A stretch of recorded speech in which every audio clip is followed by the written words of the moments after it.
I realized a lot of people are practicing Yoga Nidra are curious about it and maybe not really understanding what it is. That's completely fine. The practice works either way. I wanted to create something that clearly explains where it comes from, how it evolved, and what's actually happening when you're in that in-between state. So I put this short explainer together. It walks through the ancient roots, how it became the structured practice we use today, how it's adapted in clinical settings, and what modern science is discovering about the brain state it creates. If you're following my 12 practice series, this will help you understand the sessions are structured the way they are. So here it is. Today, we're diving into a practice that sits in that really fascinating, kind of magical space between being fully awake and fast asleep. We're talking about Yoga Nidra. Now, the name literally translates to yogic sleep. But as we're about to discover, this practice is about something so much deeper than just catching a few Z's. It's really a journey into a totally unique state of consciousness. So here's the absolute key. Yoga Nidra is all about conscious rest. You're letting your body get that deep, profound restoration that it gets from sleep, but your mind, it stays awake, it stays aware, just kind of hovering right on that amazing threshold. Okay, let's get into it. Here's the roadmap for our explainer. First up, we're going to trace the ancient roots of this idea, from gods all the way to modern gurus. Then we'll break down what a session actually looks like today. After that, we'll dive into the modern science that's starting to back all this up. And finally, we'll wrap it all up with the single most important takeaway. So while the guided practice we all know today is pretty modern, the actual idea of yogic sleep, well, that has some seriously ancient roots. And believe it or not, it didn't start with humans. It started with the gods. Yeah, you heard that right. Ancient texts like the Mahabharata talk about this divine slumber as this totally transcendental state.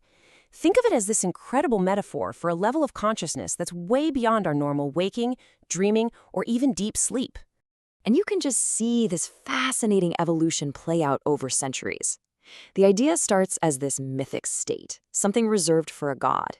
Then, over time, it becomes this ultimate goal for advanced yogis who are trying to reach states like turiya, this pure fourth state of consciousness, or samadhi, that deep, thought-free absorption. And then finally, in the 20th century, it gets organized into the guided practice we know today, making it something anyone can access. So you gotta understand, Swami Satyananda didn't just invent Yoga Nidra out of nowhere. No, he was this brilliant synthesizer. He skillfully took these ancient existing principles, like the tantric practice of rotating your awareness through the body, and he wove them into a system, a repeatable method that could be taught safely and consistently to anyone.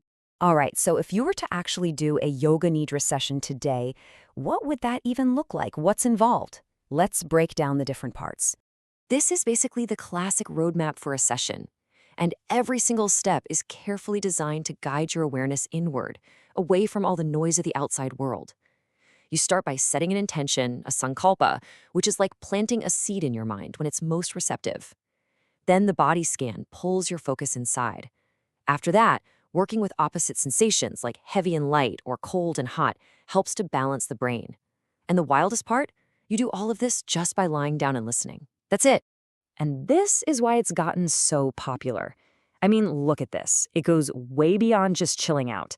The uses are so broad, from helping people heal from trauma to boosting memory and learning, all the way to deep spiritual self-exploration. Okay, let's shift gears now, because this is where things get really, really interesting. This is where this ancient wisdom slams right into modern science, and the results are pretty incredible. So what you've seen happen is the practice kind of branching off into two main streams. On one hand, you have the traditional Satyananda style, which is very structured, very spiritual. And on the other, you have these modern adaptations, like the iRest program from Dr. Richard Miller, which is designed specifically for clinical settings. iRest uses more gentle, invitational language and adds these psychological safety nets, like creating a mental inner resource of safety and peace, which is just crucial when you're working with trauma. And this chart just lays it all out so clearly, right? The traditional scripts are often more authoritative. They're guiding you with very specific images toward a spiritual goal. The modern versions, they're much more therapeutic and invitational. They empower you to just witness whatever comes up for you, instead of telling you what to see. Both are super powerful, they just have different aims. And if you needed a major seal of approval for the therapeutic power of this stuff, look no further than 2010. This was a huge moment. The U.S. Army Surgeon General officially endorsed Yoga Nidra as a complementary therapy for pain management after seeing just how effective the iRest program was with soldiers dealing with post-traumatic stress. So what is actually going on in your brain when you're in this state? Well, the science is just fascinating. This is not just a nap. Brain scans show that Yoga Nidra creates this totally unique brain state. You get a surge of delta waves, which are the same restorative waves you get in the deepest, most dreamless sleep.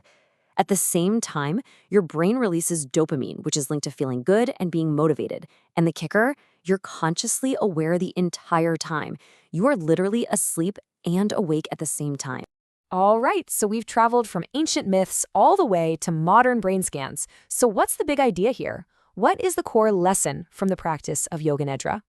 It really all boils down to this incredibly profound and almost counterintuitive idea. We spend so much of our lives striving, focusing, trying harder to find peace or clarity. And Yoga Nidra shows us that real presence, real rest, it doesn't come from more effort. It comes from letting go. And that, right there, is the beauty of it. Yoga Nidra is a bridge. It connects these deep, mythic, spiritual roots, that divine sleep of Vishnu, to a practical, scientifically validated tool that any of us can use for our own healing and well-being in this crazy modern world. So I'll just leave you with this. This practice isn't just about relaxation. It's really an invitation to go explore a part of your own mind. It really makes you wonder, what healing, what insight, or what simple rest could be waiting for you in that quiet, beautiful space between being awake and being asleep. So that's the bigger picture. Yoga Nidra isn't just relaxation, and it's not just mythology or therapy. It's a structured way of entering deep rest while awareness stays present. If you're practicing with me, this context matters. The early sessions in the series focus on safety and structure. Over time, the guidance becomes lighter. That's intentional. The practice shifts from doing to allowing. The most important takeaway is simple. Yoga Nidra works by reducing effort. The body rests, the nervous system regulates, awareness remains. If you're new, start with the foundational sessions and repeat them. Familiarity builds safety. Safety deepens the practice. If you've already been practicing, you may start to notice that less guidance feels necessary over time. That's not accidental, that's part of the design. Thanks for taking the time to understand the practice more deeply. Whenever you're ready, you can move into a guided session, or just take a quiet breath before continuing your day.